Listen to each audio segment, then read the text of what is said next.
तुम जो भी जानना चाहती हो गौरी, वो किसी कीमत पर नहीं जानती। मैं बहुत अच्छी तरह से जानता हूँ कि तुम मेरा पीछा कर रही हो, और मुझे ये बात पता है कि तुम मेरे कमरे में भी गई थी। तुम्हें बार बार मना करने के बाद भी तुम मेरी बात नहीं सुनती, और मैं तुम्हें तब तक गोल गोल घुमाता रहूंगा जब तक कि तुम हार नहीं मान लेती हो। अपने साथ बच्ची को भी लेकर चली आई।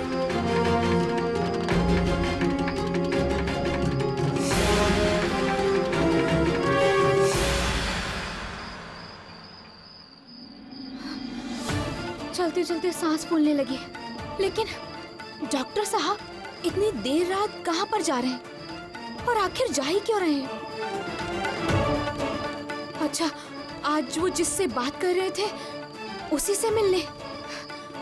नहीं नहीं, मुझे सब कुछ जानना ही होगा, पता लगाना ही होगा मुझे।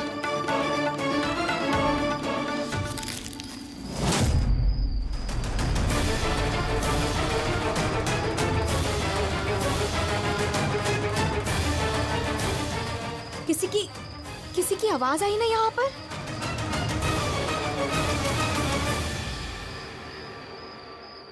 अरे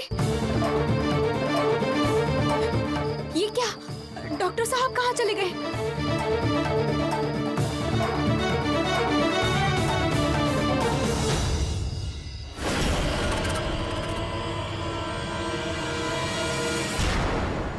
यूजलेस आदमी कहीं के, इतनी देर में एक भी सबूत नहीं भेज पाया।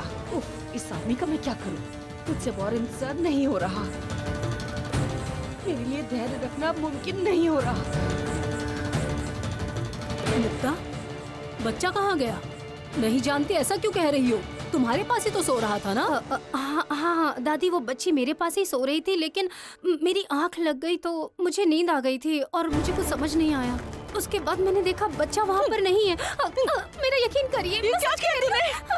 इतनी गहरी नींद में सो गई कि तुम्हारे पास से बच्चा कोई लेकर चला गया और तुम्हें पता भी नहीं चला। तुम कितनी गैर जिम्मेदार हो, तुम्हें बच्चा देना ही नहीं चाहिए था। छोड़ दो। माँ, बच्चा घर पर किसी के भी पास नहीं है। मुझे पहले लगा कि वो चीकू के पास है, लेकिन चीकू कुछ भी नहीं जानता। अब ये गौरी कहाँ चली गई? वो भी तो कहीं नहीं दिखाई दे रही। अच्छा, बच्ची कहीं गौरी के साथ तो नहीं है? हाँ, मुझे भी ऐसा ही लग रहा है कि गौरी भी घर पर नहीं है, बच्ची भी घर पर नहीं है। तो फिर ऐसा जरूर हो सकता है कि गौरी बच्चे को लेकर कहीं बाहर चली गई होगी। लेकिन इस समय गौरी बच्चे को लेकर जाएगी कहाँ? उसने किसी को कुछ बताया भी तो नहीं। क्या बात है? हाँ, क्या हुआ यहाँ पर? तुम सब यहाँ चिल्ला क्यों रहे हो? आखिर बात क्या है? अब आपसे क्या कहे भाई साहब, गौरी और उसकी बच्ची पूरे घर में नहीं मिल रही है। क्या? वो बच्ची तो मुक्ता के पास ही थी। गौरी बच्चे को लेकर इस समय कहाँ जा सकती है? और तुम में से किसी से कुछ कहकर नहीं गई हो? मुझे जिस बात का डर था बिल्कुल वैसा ही हुआ है।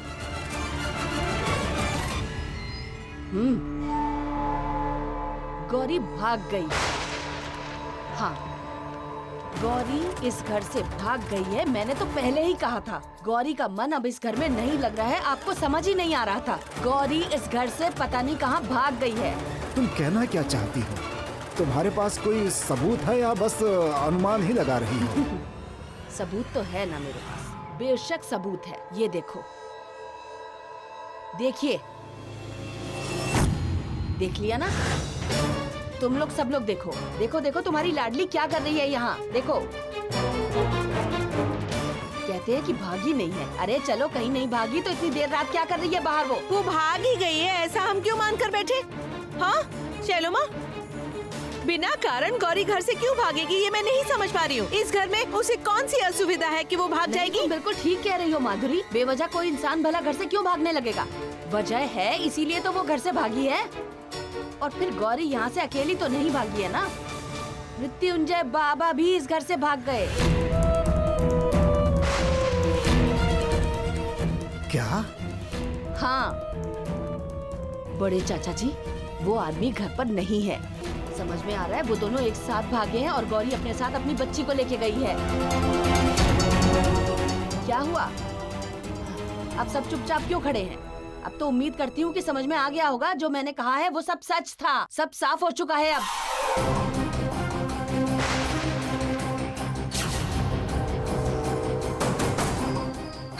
डॉक्टर साहब कहाँ चले गए आखिर? कहाँ चले गए हैं वो? नहीं नहीं नहीं नहीं, इस तरह तो मैं इनकी योजनाओं पर पानी नहीं फेर पाऊंगी। मैं क्या बोलूं शैलमा? नहीं, वो दोनों एक साथ दिख ही नहीं रहे। नहीं, तभी तो उनकी एक भी फोटो मेरे हाथ नहीं लगी है। यहाँ क्या चल रहा है कुछ भी समझ में नहीं आ रहा। नहीं, मृत्युंजय बाबा तो कहीं नहीं दिखाई दे रहा। क्या गौरी? वो तो उन्हें ढूंढती जा रही है। हाँ हाँ, मैं आपकी बात समझ रहा हूँ शैलमा, आप बिल्कुल भी चिंता मत कीजिएगा।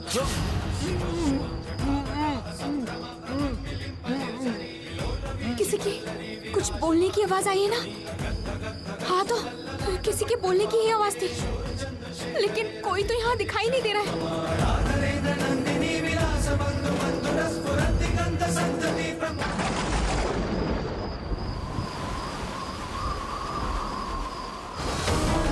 सत्यानाश! ये क्या गलती कर दी मैंने? अपनी बच्ची को यहाँ पर लाके गलती कर दी मैंने। डॉक्टर साहब तो आसपास कहीं पे भी दिखाई नहीं दे रहे हैं। अब क्या होगा? इसको यहाँ लाकर गलती कर दी क्या मैंने? और अगर कोई मुसीबत आ गई तो मैं इसे बचा कैसे पाऊंगी? कोई खबर आई क्या? मतलब कोई फोन वगैरह आया क्या? आप लोग भी ना सच में कमाल है चाचा जी। अभी भी उम्मीद लगा के बैठे हैं कि कोई खबर आएगी। अरे अगर कोई खबर आनी होती तो पहले ही आ गई होती। उफ, एक तो मेरा ये शिष्य भी बिल्कुल निकम्मा और नाकारा है। इतनी देर से फोन मिला रही हूँ, फोन ही नहीं उठाता। इतनी रात में ये बच्चे को लेकर न जाने कहाँ चली गई है। वो भी किसी को कुछ बताया नहीं उसने। सच कहूँ तो मुझे बहुत डर लग रहा है। सच में आप लोगों को जितना देखती हूँ उतना ही आश्चर्य होता है। आप लोग अभी भी उम्मीद लगा रहे हैं कि वो घर वापस लौट कर आएगी। अरे इतना विश्वास करते हैं गौरी पर? मैं दीदी की बात पर यकीन करती हूँ। वो लड़की हमारे मुंह पर कालिक पोत कर चली गई है। उसकी वजह से अभी और कितना मुंह काला होगा कौन जाने। जरूर उस मृत्युंजय बाबा के साथ भाग गई है। सुनो, इससे पहले भी हम लोग उसके ऊपर एक दो बार गलत तरीके से शक करके बाद में पछताए हैं। जब तक मुझे सबूत नहीं मिलेगा मैं बिल्कुल यकीन नहीं करूंगा कि गौरी ने कुछ गलत किया है। मुझे भी यकीन नहीं होता कि गौरी कोई गलत काम कर सकती है। हो सकता है कोई जरूरी काम होगा, उसे जाना पड़ा होगा, इसलिए बिना बताए चली गई होगी। अच्छा, और किस सबूत की जरूरत है आप लोगों को, जरा बताइए। एक चीज क्या आप लोगों के दिमाग में बिल्कुल भी नहीं आ रही है?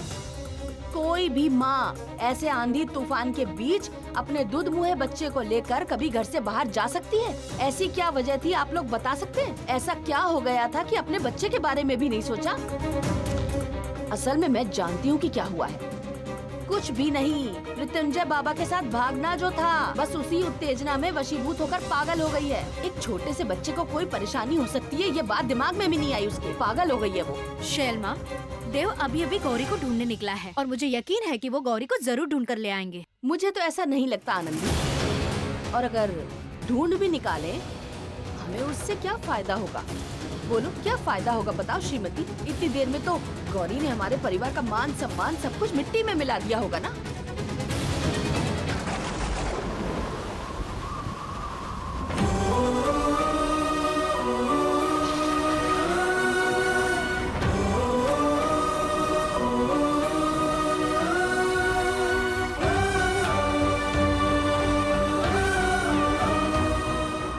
डॉक्टर साहब, रुक जाओ। अब मुझे इस नाम से बिल्कुल भी मत बुलाओ। तुम्हारा इतना बड़ा दुस्साहस कि तुम चुपचाप मेरा पीछा कर रही हो। हाँ, एक बार कहने पे ये बात तुम्हारी समझ में क्यों नहीं आती है? कैसी लड़की हो तुम और कैसी माँ हो जो आंधी तूफान में इस बच्ची को लेकर यहाँ तक चली आई। अगर इस बच्ची को कुछ हो जाएगा तो क्या करोगी तुम? और घर के लोगों की बातें इतनी जल्दी भूल गई क्या? बेइज्जती बुरी नहीं लगी तुम्हें? आज मैं तुमसे आखिरी बार कह रहा हूं गौरी, तुम मेरी आंखों के सामने मत आना। मैं तुम्हें देखना भी नहीं चाहता। दूर हो जाओ मेरी नजरों से। मैं तुमसे दूर चला जाना चाहता हूं, बहुत दूर गौरी। और कभी भी तुम्हारी शक्ल नहीं देखना चाहता, तुम्हें याद नहीं रखना चाहता, तुम्हें भूलना चाहता हूं मैं गौरी। क्या हुआ? अभी भी तुम यहाँ क्यों खड़ी हो? जाती क्यों नहीं हो यहाँ से? मैं अपने सवालों के जवाब लिए बिना यहाँ से कहीं नहीं जाने वाली। मुझसे कुछ पूछने से पहले आप मेरे सवाल का जवाब दीजिए। आप इतनी रात में कहाँ जा रहे थे और किस लिए जा रहे थे? मैं एक योगी हूँ, तपस्वी हूँ, सुनसान जगह पर तपस्या करूंगा ये सोचकर निकला था, लेकिन तुम मेरे रास्ते की बाधा बनकर खड़ी हो। चली जाओ यहाँ से।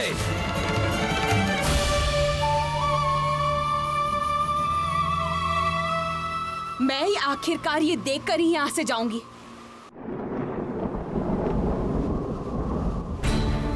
मैंने गौरी को जाने के लिए तो कह दिया है, पर वो मेरे ऊपर नजर रखेगी। वो जब तक यहाँ से नहीं चली जाती तब तक मुझे तपस्या का नाटक करना होगा।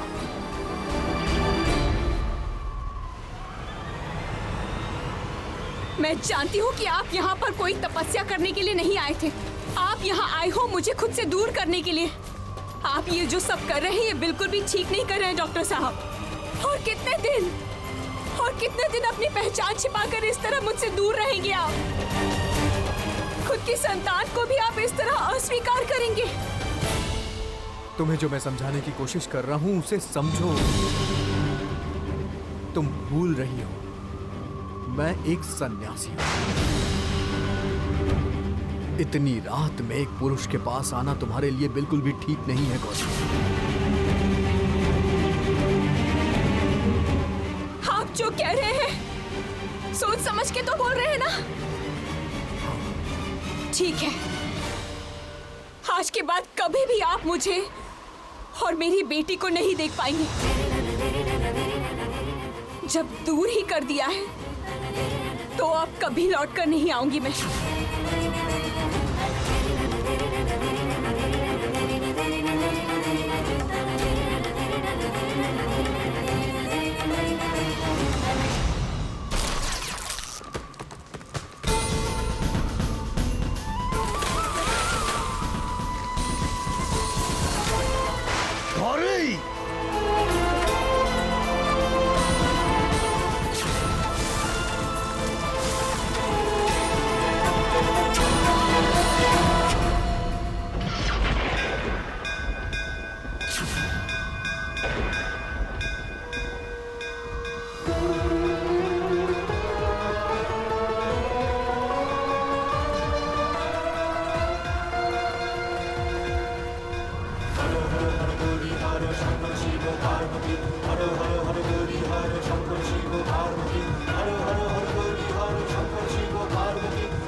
डॉक्टर साहब,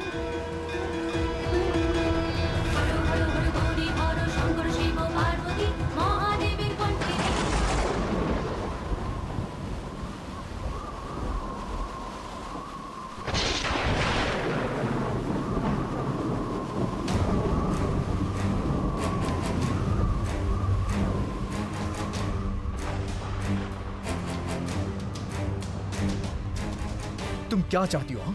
तुम क्यों मेरी बच्ची को हमेशा मुश्किल में डालने की कोशिश करती रहती हो? कोई भी बात तुम्हारे दिमाग में क्यों नहीं घुसती है? आपने ही तो मुझे मजबूर किया है मुसीबत में आने के लिए। मैंने मजबूर किया है तुम्हें मुसीबत में आने के लिए। वो कैसे? आप अगर मुझे पहले ही सच्चाई बता देते तो हम कभी भी ऐसे हालातों में बिल्कुल नहीं फंसते। सिर्फ सच और सच, इसके अलावा तुम्हारे दिमाग में कुछ आता ही नहीं है। अरे गौरी, तुम लोगों की रक्षा करने के लिए मैं ये सब कर रहा हूँ। वैसे तो तुम इतनी समझदार और इतनी सी बात तुम्हारी समझ में नहीं आ रही है। देखिए डॉक्टर साहब, मुसीबत का बहाना मत बनाइए आप। एक बात बताइए तो, मुसीबत का बहाना बनाकर आखिर कितने दिनों तक आप खुद को छिपा कर रखेंगे? आप सच क्या है मुझे बता दीजिए ना। बता दीजिए कि ये बहाना बनाकर आप मुझे और अपनी बेटी को खुद से दूर कर देना चाहते हैं। गौरी, फालतू बात मत करो। और तुम्हें अच्छी तरह से पता है कि तुम लोग मेरे कितने करीब हो। इस तरह के फालतू इल्जाम मेरे ऊपर मत लगाओ। लगाऊंगी, मैं 1000 बार आप पर इल्जाम लगाऊंगी। अगर आप सच में मुझसे इतना प्यार करते तो मुझे कभी भी इस तरह जाने के लिए नहीं कहते और मेरे साथ इस तरह लुका छुपी भी नहीं खेलते। अच्छा डॉक्टर साहब, क्या नुकसान हो जाता अगर आप मुझे सच बता देते तो? मेरे ऊपर जरा सा भी भरोसा नहीं है आपको। अच्छा गौरी, अगर मैं ये कहूँ कि मुझे तुम्हें मेरी बातों पर भरोसा नहीं है तो? गौरी, अगर मैं तुम्हें बार बार खुद से दूर कर रहा हूँ तो इसका मतलब कोई ना कोई तो वजह होगी ही ना। बिना मतलब के मैं इस तरह का वेश बनाकर क्यों घूमूंगा? दरअसल बात क्या है तुम्हें पता है गौरी, तुम ना मुझे बिल्कुल समझ ही नहीं पाती हो। मैं करते भी क्या डॉक्टर साहब? आपको इस वेश में देखकर, इस तरह अलग पहचान में देखकर मुझे क्या करना चाहिए था? बिना मेरी रुकावट बने तुम्हें मेरा साथ देना चाहिए था। आप अगर मुझे सच सच सब कुछ बता देते तो क्या मैं आपका साथ नहीं देती डॉक्टर साहब? आपके लिए अच्छा यही होता कि मुझे सच बता देते। फिर से वही सच सच सच। गौरी, तुम फालतू बकवास क्यों कर रही हो? मैं बिल्कुल सही बात बोल रही हूँ डॉक्टर साहब। तुम खुद से अपनी गलती नहीं मानने वाली हो, है ना? गलती करती तो उसे मानने में मुझे जरा सा भी संकोच नहीं होता, और ये बात आप अच्छे से जानते हैं डॉक्टर साहब।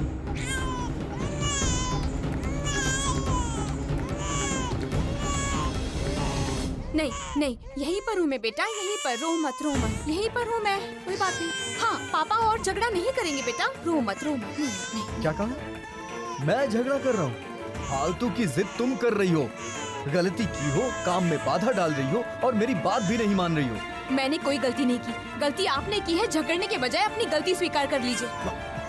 ना ना ना ना ना ना ना ना, पापा और नहीं झगड़ेंगे बेटा। वो अपनी गलती समझ गए हैं बेटा। रो मत, रो मत, चुप करो। मतलब तुम ये क्या बोल रही हो गौरी?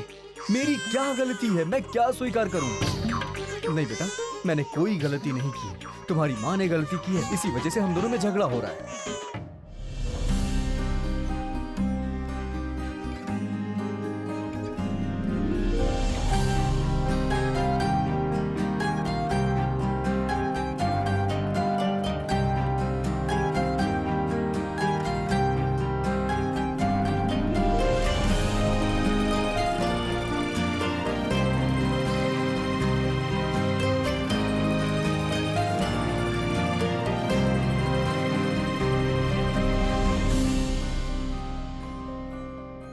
डॉक्टर साहब, अब इस बार मुझे सब सच सच बता दीजिए तो। आप क्यों ये सब कर रहे हैं?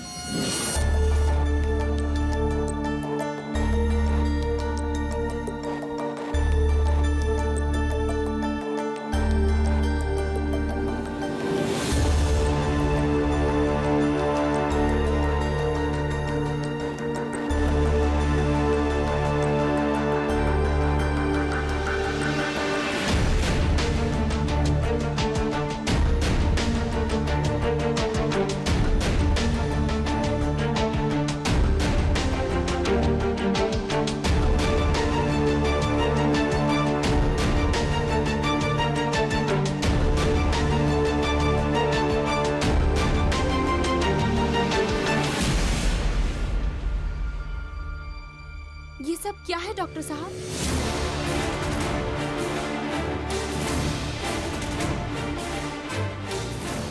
मुझे उस पहाड़ से गिराने का बहुत बड़ा षड्यंत्र रचा गया था गौरी। और ये षड्यंत्र किसने रचा था वो मुझे बहुत दिनों के बाद पता चला। किसने डॉक्टर साहब? किसने रचा था ये षड्यंत्र?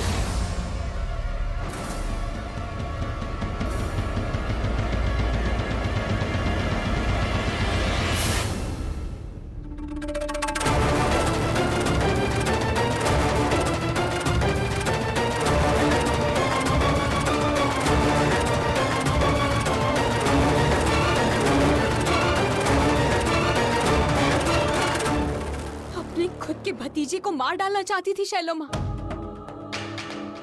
इतनी नफरत है उनके मन में। तुम मेरा यकीन करो गौरी, मुझे इन सब के बारे में कुछ भी नहीं पता था। मुझे कैसे पता चलेगा कौन से तांत्रिक ने ईशान का खून किया था? ये जानना मेरे लिए संभव कैसे है, बताओ तुम। तुम्हें नहीं पता है गौरी, बीते कुछ महीने कैसे बीते हैं मेरे लिए। इस जगह पर लौटने के लिए मुझे कितनी मेहनत करनी पड़ी है, लेकिन अकेले ये सब कर पाना मेरे लिए संभव नहीं था। वो तो मैं अपने कुछ दोस्तों की वजह से ये सब कर पाया हूँ। उन्हीं की वजह से आज मैं यहाँ पर हूँ। दोस्त? कौन दोस्त? वक्त आने पर सब पता चल जाएगा। अगर तुम सब कुछ जानना चाहती हो तो फिर तुम शुरुआत से सुनो। उस दिन पहाड़ से गिरकर मेरा मर जाना तय था गौरी, लेकिन मैं मरा नहीं। उस दिन कुछ अजीब सी घटना घटी थी और ये सोच के मैं आश्चर्य होता गया। गौरी!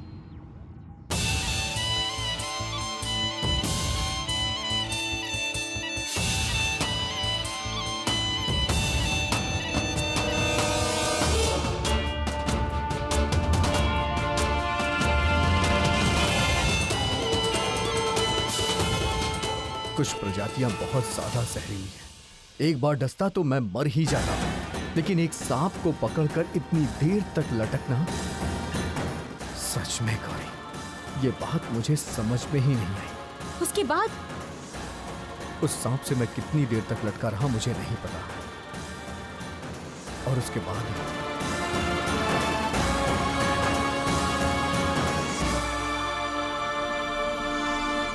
मैं ऐसे कब तक लटका रहूंगा मुझे नहीं पता था। मेरा हाथ सुन्न पड़ रहा था। इतनी ऊंचाई से अगर मैं गिरता तो मर ही जाता। गौरी, गौरी, तुम्हारे साथ में मेरी आखिरी मुलाकात भी नहीं हुई।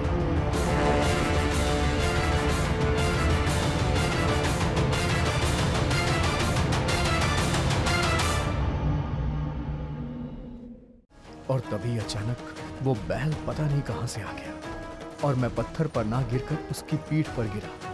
उसकी पीठ पर गिरने की वजह से मेरी जान बच गई, लेकिन शरीर पर इतना जख्म था कि मैं ज्यादा दिन बच नहीं पाता। लेकिन वो बैल मुझे एक साधु बाबा के पास ले गया। साधु बाबा ने मेरी दिन रात सेवा की और मुझे ठीक कर दिया।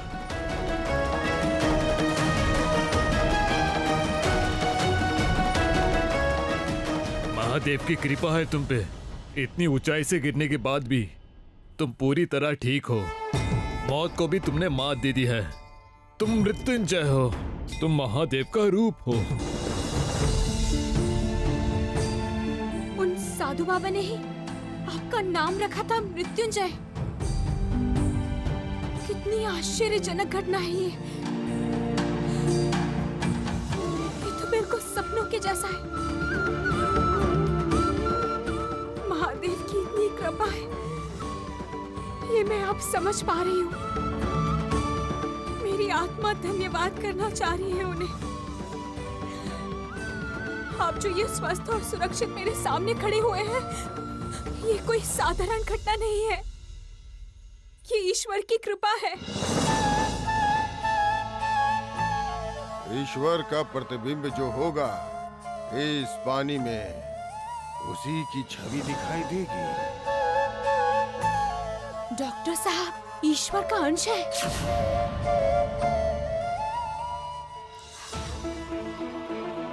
आपको पता है, आपको सब लोगों ने कितना ढूंढा था। छोटे चाचा रूपम भैया के पापा, पुलिस, लेकिन किसी को आप नहीं मिले। एक कोई परिचयहीन लाश को लाकर उन्होंने कहा कि आप हैं। ये सोचना स्वाभाविक है गौरी। इतनी ऊंचाई से गिरकर किसी का जिंदा रहना असंभव है। उस दिन कुछ अद्भुत ही घटा था, जिस वजह से। क्या हुआ था डॉक्टर साहब उसके बाद? बताइए ना, आप इस तरह चुप मत रहिए। और आप घर वापस क्यों नहीं आ गए? आपने ये सन्यासियों वाला वेश क्यों अपनाया? उसके पीछे भी एक वजह है गौरी। मुझे ठीक होने में 3 महीने लग गए थे, और ठीक होने के बाद मैं सबसे पहले तुमसे मिलना चाहता था। लेकिन जब मैं घर जाता हूं तो गौरी, मैं वापस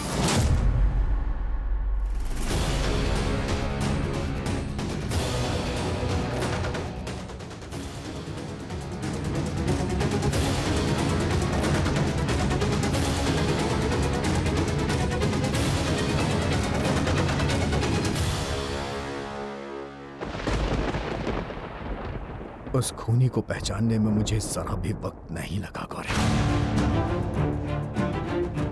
और मेरी भी सबसे बड़ी गलती यही रही है डॉक्टर साहब। वो बदमाश इंसान वेश बदलकर हमारे घर में बहुत दिनों से रह रहा था। बहुत कुछ गलत करने की कोशिश की उसने। डॉक्टर साहब, तब भी आप क्यों घर वापस नहीं लौट आए? क्यों उसे पुलिस के हवाले नहीं किया आपने? क्योंकि गौरी मैं समझ गया था उस शैतान को हमारे घर में आने का मौका ही नहीं मिलता अगर घर में उसकी किसी ने मदद ना की। और तभी मुझे शक हो गया था कि हमारे घर का कोई तो है जो इस तांत्रिक को जानता है। हमारे घर का ही कोई है जो मेरा खून करना चाहता है। और तभी मैं समझ गया कि मैं इस घर में नहीं आ सकता हूं। और पर्दे की आड़ में खड़ा रहकर मैं खून कौन करना चाहता था उसके बारे में पता लगाने की कोशिश करता रहा गौरी, जिससे कि वो सतर्क ना हो और मैं घर के बाहर रह के उसके खिलाफ सबूत इकट्ठा करने लग गया था।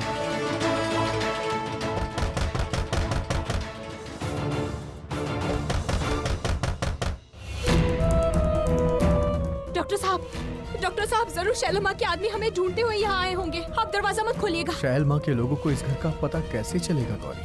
रुको, मैं देखता हूँ। नहीं डॉक्टर साहब, दरवाजा मत खोलिएगा। मैं कह रही हूँ ना, उनके पास हथियार हो सकते हैं। गौरी, कुछ नहीं होगा, रुको।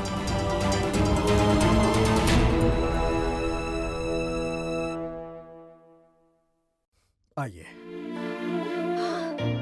ये क्या? आप? सनातन काका, आप यहाँ पर क्या कर रहे हैं? आपको ये जगह पता है? हाँ बेटा, मुझे इस जगह का पता था। मैं पहली बार यहाँ नहीं आ रहा हूँ। और सिर्फ मैं ही नहीं, और भी लोगों को इस जगह का पता है। वो लोग भी मेरे साथ ही हैं। अरे आओ रे लंबोदर।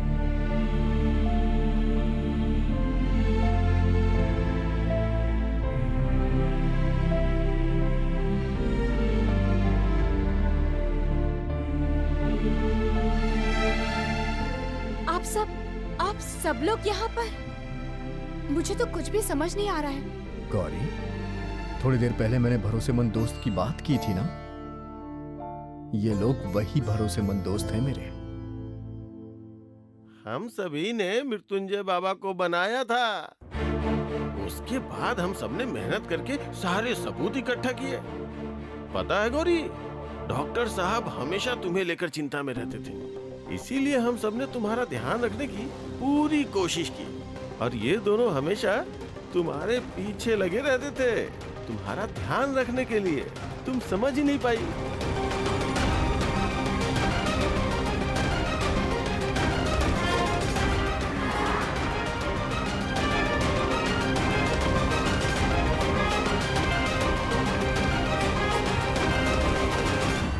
गौरी, अगर ये लोग नहीं होते तो मैं तुम्हारी मदद नहीं कर पाता।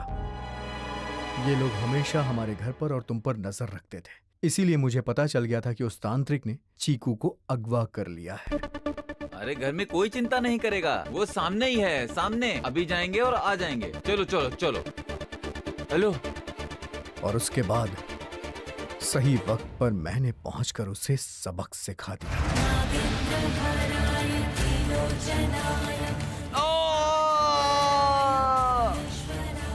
हम सारे सबूत इकट्ठा करने के आखिरी पड़ाव पर पहुंच गए थे। लेकिन गौरी, उसके बाद मुझे तुम्हारी प्रेगनेंसी का पता चला और मेरा सारा ध्यान भटक गया।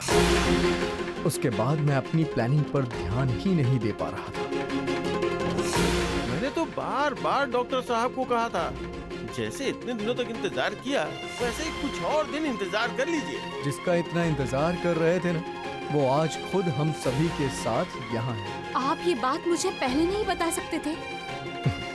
बता सकता था गौरी, लेकिन जानबूझकर नहीं बताया। और पता है क्यों? क्योंकि तुम माँ बनने वाली थी गौरी, और उस समय तुम्हारा उत्तेजित होना बिल्कुल भी ठीक नहीं था।